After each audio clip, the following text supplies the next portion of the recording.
Good day mga pare ko. Nandito tayo sa farm ngayon at papakitaan ko kayo ng sample na gagawin nating mother plant para sa susunod na project natin naman na vine cutting. Papakita ko sa inyo itong mother plant na to kung gaano siya kaganda. At syempre kung tayo ay gagawa ng vine cutting, dapat quality yung ubi na gagawin natin mother plant. Slice natin dito sa bandang puwetan.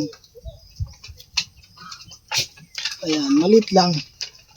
Maliit lang yung slice natin. Kadalasan, yung ibang ube, ang purple lang ay yung malapit sa puno. Pero kapag ang purple niya is abot hanggang dito sa puwetan, slice pa natin.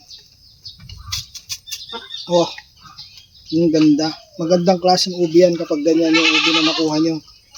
Mula dito sa puno hanggang sa dulo, talagang purple. Ayan.